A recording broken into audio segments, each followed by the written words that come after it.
বুধবার দুপুরে তারাতলার একটা নির্মীয়মান গোদামের ছাদ আচমকাই ধসে পড়ে। মুহূর্তের মধ্যে কংক্রিটের বিশাল অংশ, লোহার বিম এবং নির্মাণ সামগ্রীর নিচে চাপা পড়েন বহু শ্রমিক ও কর্মী।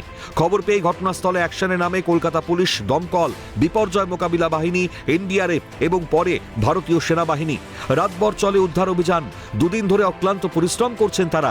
এমনকি প্রতিকূল পরিস্থিতিতে বৃষ্টির মধ্যেও থামেনি উদ্ধার কাজ। পরবর্তী সময় অত্যাধুনিক যন্ত্র, স্নিফার ডগ, ক্রেন এবং গ্যাস কাটার ব্যবহার করে ধ্বংসস্তূপ সরানোর কাজ শুরু হয়। উদ্ধার হওয়া আহতদের দ্রুত ঘটনাস্থলে তৈরি অস্থায়ী চিকিৎসা শিবিরে প্রাথমিক চিকিৎসা দিয়ে এসএসকেএম সহ বিভিন্ন হাসপাতালে পাঠানো হয়। শুক্রবারও জারি রয়েছে উদ্ধার কাজ। শুক্রবার এনডিআরএফ এর তরফে নতুন করে গ্যাস সিলিন্ডার আনা হয়েছে। পাশাপাশি ঘটনাস্থলের ঠিক পাশে একটি স্কুলে সেনাবাহিনীর পক্ষ থেকে দুটি মেডিকেল ক্যাম্প করা হয়েছে। যাদেরকে গুরুতর অবস্থায় উদ্ধার করা হচ্ছে তাদের সেখানেই প্রাথমিক চিকিৎসার ব্যবস্থা করা হয়েছে। উদ্ধার কাজের সঙ্গে ইতিমধ্যেই জুড়েছে রেলও। টানা দুদিন ধরে চলছে উদ্ধার কাজ। কবে ধ্বংসস্তূপ সম্পূর্ণ সরানো সম্ভব হবে সেই নিয়ে আপডেট দিলেন মুখ্যমন্ত্রী শুভেন্দু অধিকারী। তিনি বলেন, এনডিআরএফ জোর কদমে উদ্ধার কাজ চালাচ্ছে। আবহাওয়া ঠিক থাকলে রাতেই শেষ হবে উদ্ধার কাজ। তারাতলার ইনসিডেন্টে আপনারা জানেন এখনো রেস্কিউ অপারেশন চলছে। এনডিআরএফ লিড করছে, তাকে বাকি সবাই হেল্প করছে এবং এনডিআরএফের সঙ্গে আমি মাননীয় কমিশনারের ফোন থেকে কথাও বলেছি, তাদের ধন্যবাদও জানিয়েছি। তারা কতক্ষণের মধ্যে ক্লিয়ার করতে পারবেন সেটাও আমি জানতে চেয়েছি। দে আর ট্রাইং দেয়ার বেস্ট। দুটো জায়গা ক্লিয়ার করতে পেরেছে। এনডিআরএফ হোপফুল যদি আবহাওয়া ঠিকঠাক থাকে তাহলে আজকে রাতের মধ্যে তারা কমপ্লিট করতে পারবে টোটাল রেস্কিউ অ্যান্ড যা আছে আমাদের যা চলছে। ঘটনার পর নিজে ঘটনাস্থলে গিয়েছিলেন মুখ্যমন্ত্রী শুভেন্দু অধিকারী। প্রথম থেকেই জিরো টলারেন্স নীতিতে হাঁটছেন তিনি। এদিন মুখ্যমন্ত্রী বলেন, অ্যাকশন নেওয়া শুরু হয়ে গেছে। ইতিমধ্যে গ্রেপ্তার করা হয়েছে। ঘটনার পেছনে যারা দায়ী তাদের বিরুদ্ধেও কঠোর ব্যবস্থা নেওয়া হবে। लालबाजार की क्राइम ब्रांच एक बड़ा क्राइम है।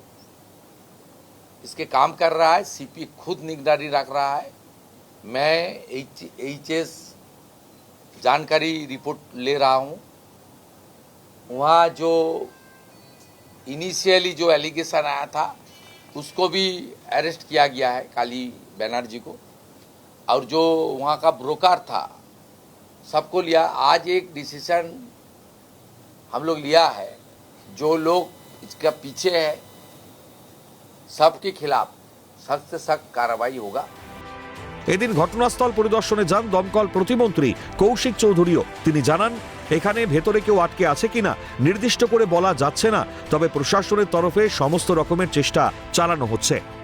তো আমরা বিভিন্ন সোর্স থেকে চেষ্টা করছি যে কতজন লোক কাজ করছেন, বিশেষ করে যারা জীবিত আছেন তাদেরকে জিজ্ঞাসা করে, বা ম্যাক্সিমাম লোক যারা মুঙ্গের থেকে এসছেন তাদেরকে জিজ্ঞেস করে, বা ওখানে একটা খোঁজ খবর নিয়ে ওই এলাকা থেকে কেউ মিসিং আছেন কিনা, দীর্ঘ 2-3 দিন ধরে ফোনে যোগাযোগ হচ্ছে না। তো এইরকম একটা অ্যাজাম্পশন করে আমরা একটা নির্দিষ্ট সংখ্যায় পৌঁছানোর চেষ্টা করছি, যার ফলে আমরা ততদিন পর্যন্ত আমাদের উদ্ধার কাজটা চালাতে হবে। পরিদর্শনে যান Kolkata police commissioner Ajay Nanda, DC south west Ishani Pal, Miraj Khaled, পুর কমিশনার স্মিতা পান্ডে সহ 11 জন তদন্তকারী কমিটির সদস্যরা এবং ফরেনসিক বিশেষজ্ঞরাও তারাতলার ঘটনাস্থল খতিয়ে দেখতে যান। পরে কলকাতা পুলিশ কমিশনার জানান, কমিটি গঠন করা হয়েছে ইতিমধ্যেই। এই ধরনের ঘটনা যাতে আর না হয় তার জন্য পদক্ষেপ গ্রহণ করা হবে। কাদের গাফিলতি ছিল তাও খতিয়ে দেখা হচ্ছে।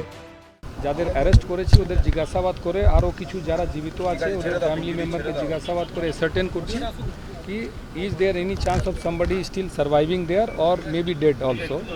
এটা যখন সার্টেন হয়ে যাবে তারপরে পুরো এরিয়াটা কিন্তু ক্লিনিং পুরো হবে, তোলা হবে, ফ্লোর বাই ফ্লোর ক্লিনিং করা হবে। এইখানে ফেলিওরের কারণ কি আছে এবং তারপরে পরবর্তীকালে এরকম ঘটনা না হয় ওর জন্য একটা এসওপি কীভাবে তৈরি হবে এবং পরবর্তীকালে বিল্ডিংগুলো চেকিং করে, যখন বন্ধ আছে তা চেকিং করে ইনশিওর করে কি এরকম ঘটনা আর না হয়। এই কমিটি সেজন্য আছে। এর মধ্যে আইটি থেকে লোক আছেন, রাইটস থেকে লোক আসছেন, রেলওয়ে থেকে লোক আসছেন। তো এইগুলো সব এক্সপার্টস আছেন, পিডব্লিউডি চিফ ইঞ্জিনিয়ার আছেন। তো ওনারা কিন্তু একটা এসওপি দিবেন এই ভিজিট করে দেখে থেকে। সব মিলিয়ে এখন কবে পরিস্থিতি স্বাভাবিক হয়, ধ্বংসস্তূপের মধ্যে দিয়ে কতজনকে উদ্ধার করা সম্ভব হয় সেটাই দেখার। ক্যামেরায় গোপাল সেন, সুপ্রিয় মল্লিকের সঙ্গে দীপাঞ্জনা সাউ, শুভজিৎ দের রিপোর্ট, ক্যালকাটা নিউজ।